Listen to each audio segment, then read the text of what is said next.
دوستان با عرض سلام، امیدوارم که حال دلتون عالی باشه. امروز میخوام چند تا قاطی پلو خیلی در عین حال خوشمزه و البته بعضی های اینها هم اقتصادی و البته این رو در ادامه توضیح خواهم داد که اگر شما بخواید این رو به صورت مجلسی هم درست بکنید به چه صورت میتونید این کار رو انجام بدید.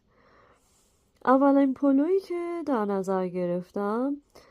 یک نوع عدس پلو فوری هستش که شما این رو میتونید در کمترین زمان تهیهش بکنید.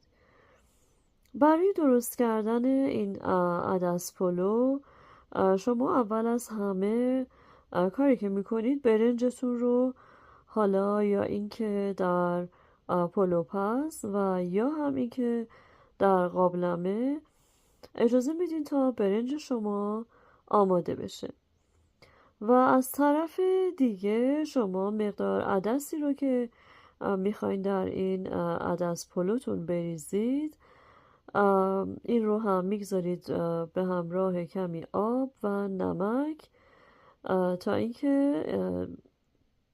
بپزه و بعد از اینکه عدستون پخت شما لطفا آب عدس رو دور نریزید، چرا؟ چون که در ادامه شما به این آب عدس احتیاج خواهید داشت و در این مرحله شما سبزیجاتتون رو که شامل پیاز، هویج خورد کرده، فلفل دلمه رنگی، البته اگر که مایل باشید به همراه یک مقدار گردو و همچنین 2 الی 3 حبه سیر، اینها رو به همراه اون آب عدس میریزید در بلندرتون و همگی اینها رو خیلی به خوبی پوره میکنید. بعد از این شما کاری که انجام میدید این هستش که این سبزیجاتتون رو که حالا هم پوره شدن این رو شما در یک ظرف جداگانه و یا همی که در همون ماهیتابتون این قبل از اینکه حرارت رو روشن بکنید این گوشت و این سبزیجات پوره شده رو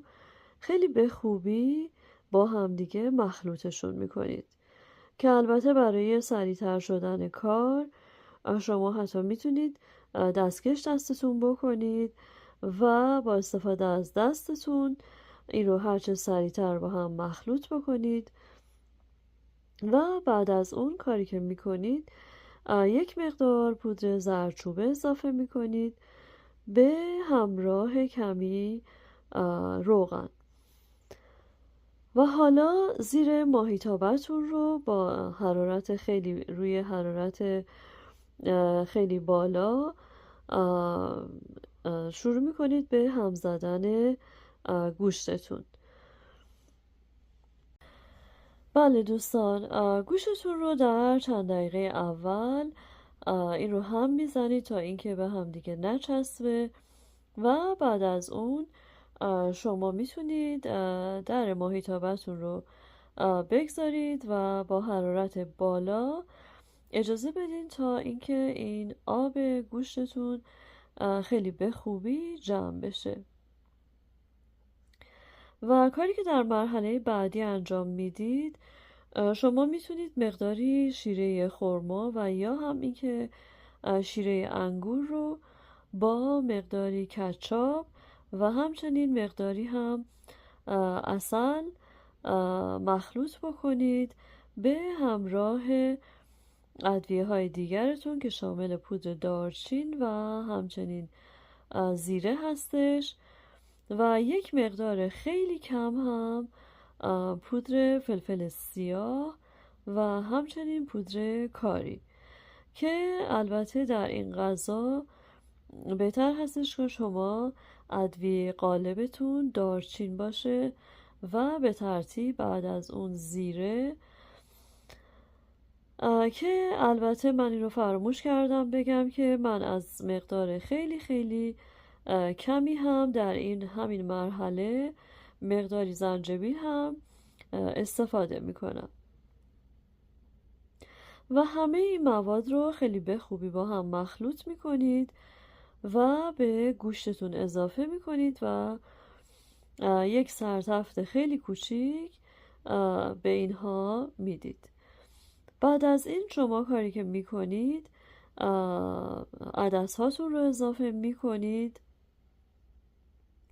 و حالا در این مرحله شما 2 کار میتونید انجام بدین. البته میدونم که در اول برنامه گفتم که برنجتون رو میگذارید که میپزه، ولی شما در این مرحله یا این که میتونید با این مخلوط عدس و گوشتتون رو مایه در حقیقت عدس و گوشتتون رو با برنج نیمپز مخلوط بکنید و این رو دم بکنید و یا هم این که میتونید خود این مایه گوشت و عدستون رو همگی رو با تمام برنجی که دارید به خوبی مخلوط بکنید و اجازه بدین تا اینها خیلی به خوبی با هم دیگه مخلوط بشن و شما در کمترین زمان میتونید یک عدس پلوی خیلی خوشمزه و اقتصادی رو نوش جان بکنید. و البته پلوی بعدی که کرفس پلو هستش، کاری که من انجام میدم برای درست کردن این پلو، اول از همه خورشم رو به همون صورتی که خورش کرفس رو درست میکنم این رو درستش میکنم و تنها تفاوتش این هستش که من در این خورشم یک مقدار از حبوبات هم استفاده میکنم که حبوباتی که شما در این خورش میتونید استفاده بکنید میتونه لوبیای چشم بلبلی باشه و یا هم اینکه لوبیای چیتی، لوبیای سفید و یا هم اینکه نخود، که شما برای درست کردن این خورش حتما باید اجازه بدین تا آب خورشتون خیلی به خوبی جمع بشه تا اینکه بتونید یک پلوی بهتری رو داشته باشید. البته این نکته رو هم من باید اضافه بکنم که من حبوباتم رو هم همون همزمان با گوشتم میپزم، البته به غیر از لوبیای چشم بلبلی، و همه موادم رو در یک زودپز میریزم و به همراه سبزی های سرخ کردم و اجازه میدم تا اینکه این موادم خیلی به خوبی بپزن و بعد از اون از زودپز در میارم و کرفس های سرخ کردم رو به اینها اضافه میکنم به همراه یک مقدار رو به گوجه فرنگی سرخ کرده و همچنین اگر مایل باشید میتونید یک مقدار نعنای سرخ کرده هم در آخر کار به این اضافه بکنید و بعد از اینکه شما در این مرحله رو به گوجه فرنگی سرخ کرده‌تون رو به همراه کرفس های سرخ کرده‌تون اضافه کردید، در اول کار یک مقدار زیر اون خورشتون رو زیاد میکنید با درب بسته و بعد از اینکه به جوش اومد، البته همونطور که قبلا گفتم اصلا نباید مقدار زیادی آب داشته باشه و کاری که در این مرحله میکنید بعد از اینکه به جوش اومد زیر این رو خیلی خیلی کم میکنید و اجازه میدین تا اینکه کرفس های شما هم در حقیقت نیم پز بشن. کاری که ما در این مرحله انجام میدیم میخوایم که البته از این نمکی که در خورش ما هست به اضافه اون چاشنی به خورد کرفس هامون رو هم بره، تا اینکه زمانی که ما میخوایم این رو دم بکنیم هم اینکه کرفس های ما له نشن و هم اینکه مزه بسیار بهتری رو داشته باشه.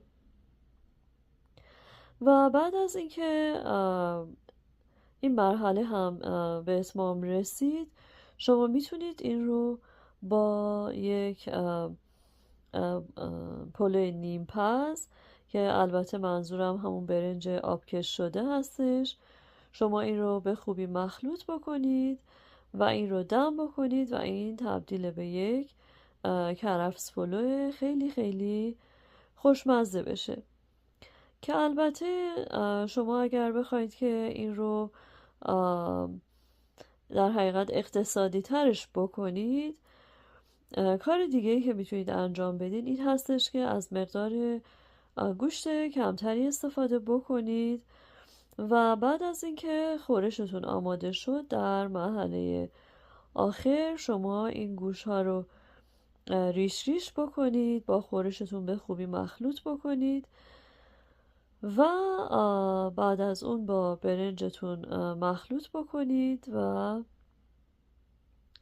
اینها رو با هم دیگه دم بکنید تا اینکه پلوی شما آماده بشه. و شما اگر که بخواید که پلوی کوفته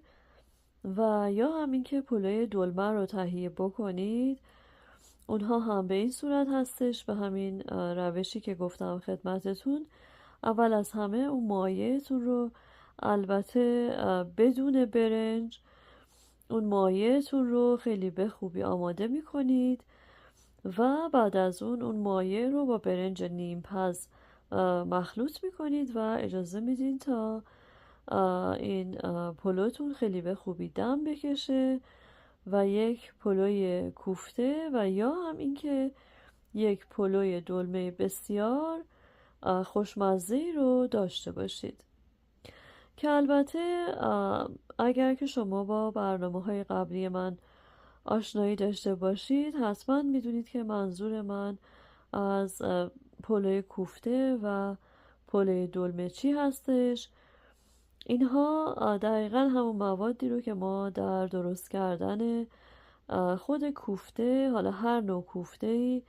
و یا هم اینکه دلمه درست میکنیم، اینها رو ما در اون موادمون داریم و در آخر کاری که میکنیم فقط این مواد رو با برنج مخلوط میکنیم و اینها رو دم میکنیم و میتونیم یک پلو کوفته و یا هم اینکه پلو دلمه خیلی خیلی خوشمزه‌ای رو داشته باشیم. حالا من سعی میکنم که در برنامه‌های آینده حتما اینها رو با دیتیلز بیشتری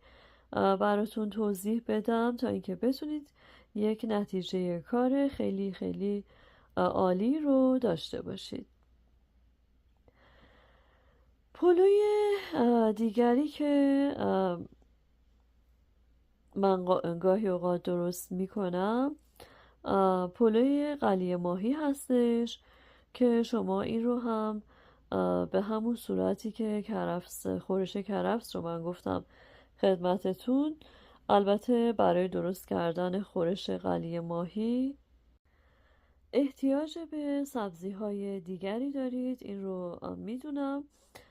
ولی منظورم به این هستش که خورشتون رو خیلی به خوبی آماده میکنید و در این پلو شما میتونید از لوبیای چشم بلبلی و حتی لپه در حقیقت باقاله لپه شده استفاده بکنید و یا همین که از خود لپه. و برای ماهیش هم که شما از هر نوع ماهی که مایل هستید میتونید استفاده بکنید. به اضافه اینکه شما اگر که مایل باشید میتونید از تن ماهی هم استفاده بکنید. و پلوی بعدی یک عدس پلو مجلسی هستش که این نوع عدس پلو هم خیلی در عین حال اینکه شکیل میشه خیلی خیلی هم خوشمزه هستش. شما برای درست کردن این نوع عدس پلو اول از همه عدستون رو نیم پز میکنید و این رو با برنج آبکش شده‌تون مخلوطش میکنید به همراه کمی نخود فرنگی و اینها رو به خوبی با هم مخلوط میکنید و در یک قابلمه ادویه دارچین و زیره رو هم با هم دیگه مخلوط میکنید و این ادویه رو لابلای برنجتون میدید و این پلوتون رو دم میکنید و از اون طرف هم مایه گوشتیتون رو آماده میکنید و شما حتی میتونید از گوشت قلقلی هم استفاده بکنید و این گوشت های قلقلیتون رو بگذارید تا در پلوتون هم اینها دم بکشن. ولی من خودم به شخصه این رو با گوشت چرخ کرده بیشتر دوست دارم. و برای روی این پلوتون هم شما مقداری پیاز داغ درست میکنید و بعد از اون گردوهای خرد کردهتون رو به همراه کشمشتون میریزید و البته اگر دوست داشته باشید میتونید یک مقدار خرما هم خورد بکنید و اون رو هم به این مخلوطتون اضافه بکنید و زمانی که این موادتون آماده شدن شما برای سرو این غذا اول از همه مقداری از پلوتون رو در بشقاب میریزید و بعد از اون مقداری از اون گوشتتون رو میریزید و روی همه اینها مقداری از اون مواد گردو و کشمش و پیاز داغتون. قاطی پلوهای بعدی که اینها هم البته از نوع اقتصادی هستند به ترتیب پلوی قیمه نثار، پلوی مرصع پلو و همچنین پلوی خورش خلال و پلوی باقالی قاتق با حالا یا اینکه تن ماهی و یا هم اینکه بدون تن ماهی. کاری که خود شخص من برای درست کردن این پلوها انجام میدم این هستش که از روز قبل اون در حقیقت مایه گوشتیم رو درست میکنم. شما به همون صورتی که میخواید قیمه نثار رو درست بکنید این رو درست میکنید، ولی اجازه بدین تا آب گوشتتون خیلی به خوبی در خود گوشت جمع بشه تا اینکه گوشتون خیلی خیلی خوشمزه تر بشه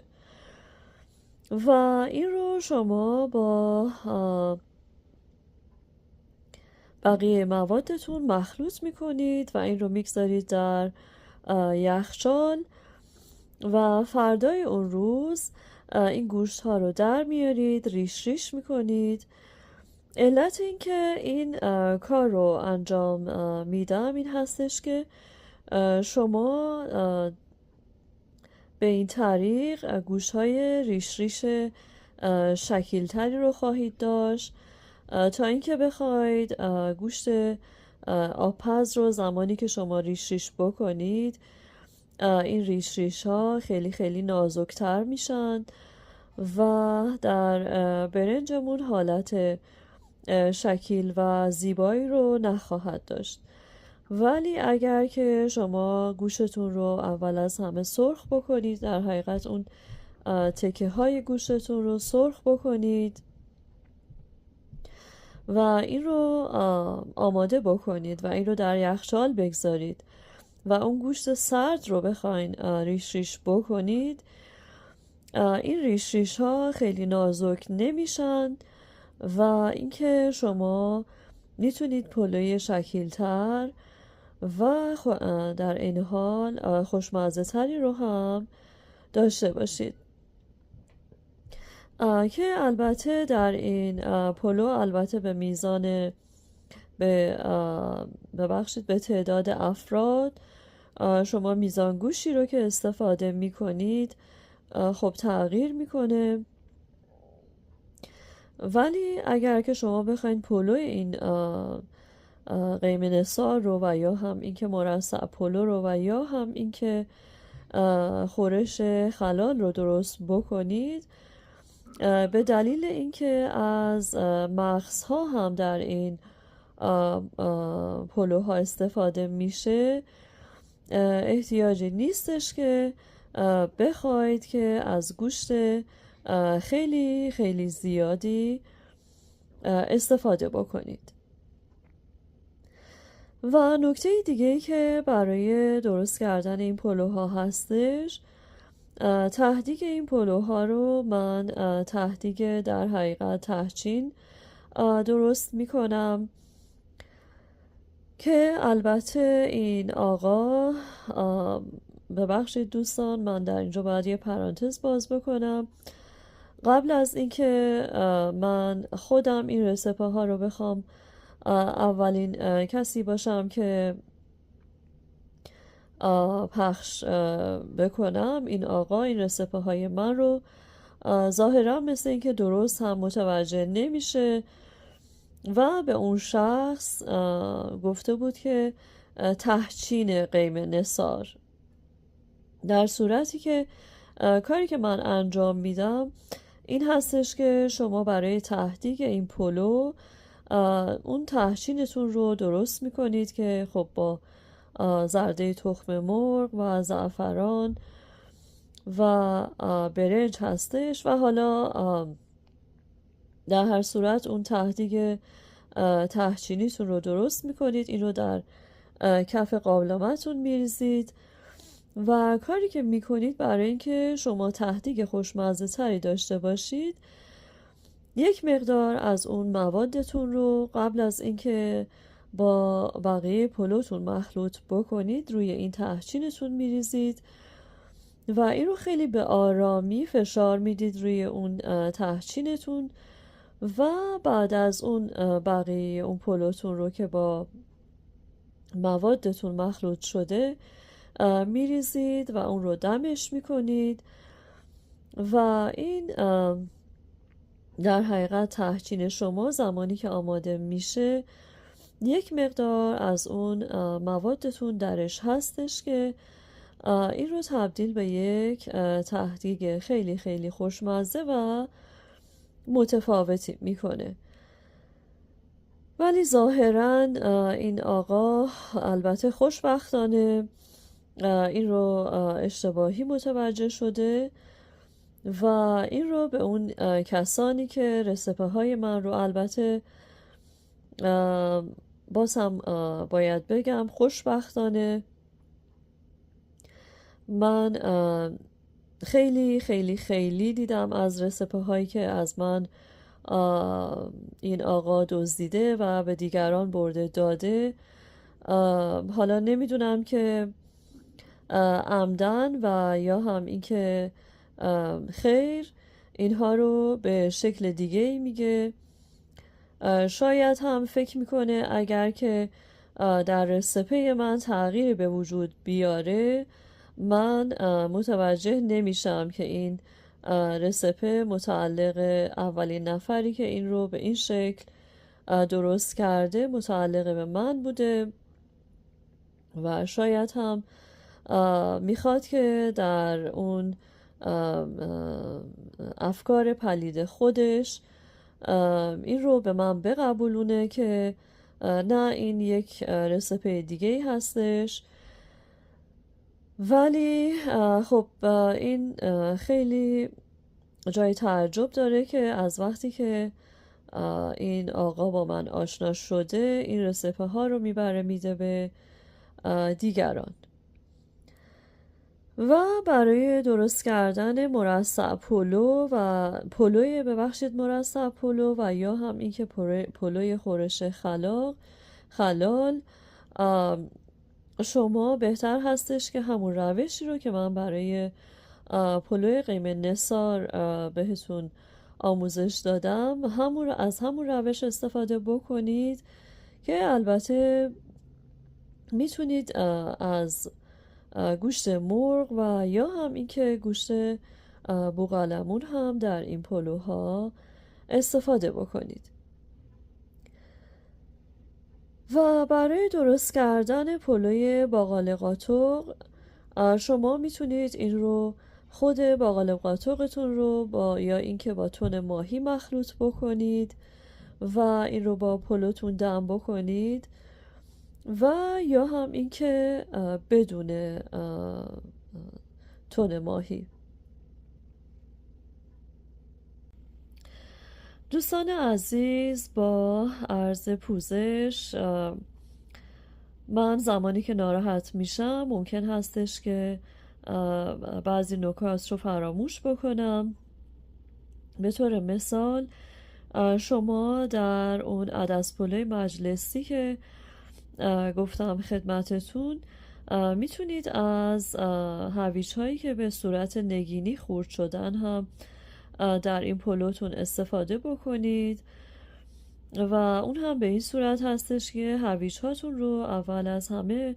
به صورت نگینی خورد میکنید و اینها رو در یک مقدار روغن یک سرتفتی بهشون میدید و یک مقدار خیلی کم شما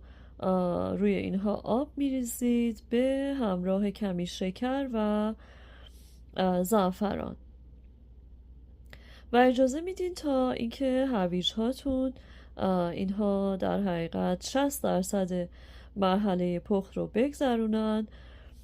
و بعد از اون این هویج هاتون رو همونطور که گفتم به همراه اون عدس پختتون و همچنین نخود فرنگیتون با برنجتون مخلوط میکنید و اینها رو همگی با هم دم میکنید. و همچنین در پلوی قیم نثار هم به همین صورت. البته در پلوی قیم نثار من از هویج خلال شده استفاده می کنم که گفتم که اینها رو بگم خدمت شما دوستان برای اینکه در حقیقت این پلوتون بیشتر بشه میتونید از این سبزیجات استفاده بکنید تا اینکه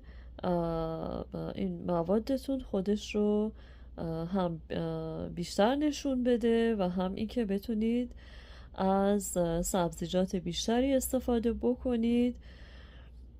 که هم سالمتر هستش و هم اینکه اقتصادی تر.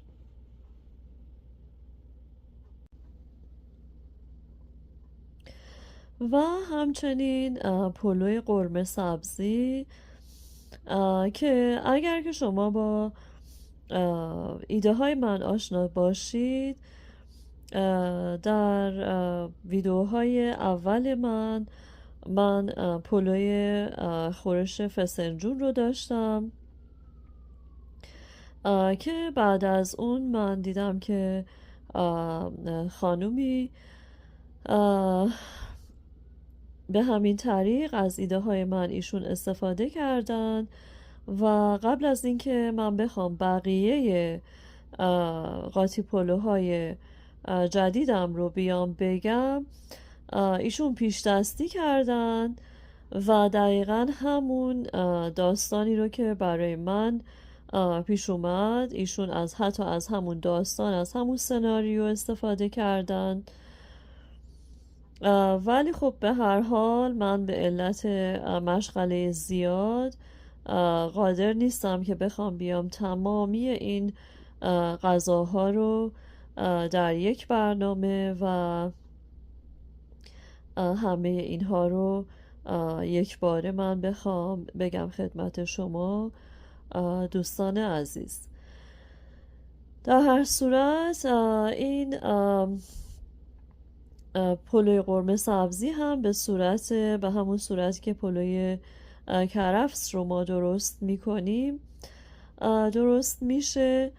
و البته اگر که بخواید گوشاتون رو ریش ریش بکنید به همون طریقی که گفتم خدمتتون، بهتر هستش که از همون راهی که گفتم خدمتتون استفاده بکنید. و اینکه البته من اینو دیدم که در آذری ها گفته میشه که اینها فکر میکنند که قرمه سبزی رو فقط اینها بودند که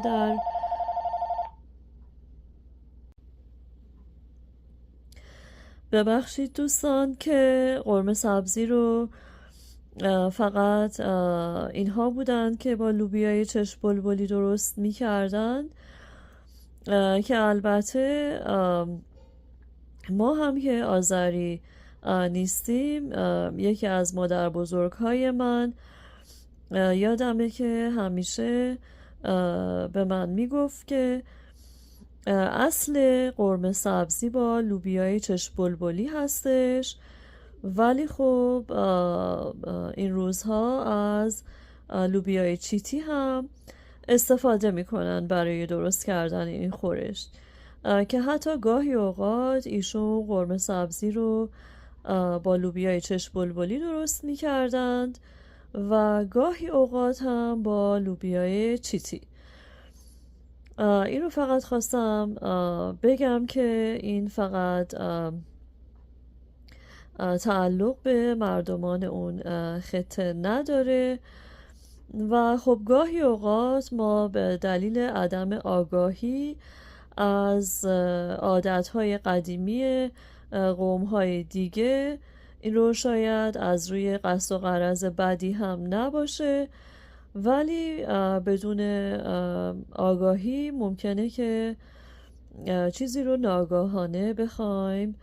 فقط و فقط به خودمون نسبت بدیم. در هر صورت بله، برای درست کردن این پلوی قرمه سبزی میتونید از هر دو نوع این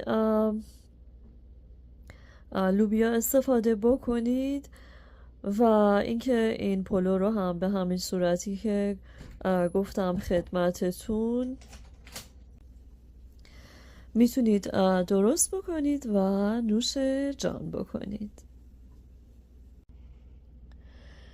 دوستان عزیز، ممنونم از اینکه تا اینجای برنامه من رو همراهی کردید و در اینجا من میخوام یک تشکر ویژه از دوستانی بکنم که برنامه رو به طوری نگاه میکنن که برای این ویو میفته و از اون دست دوستانی هم که برنامه های من رو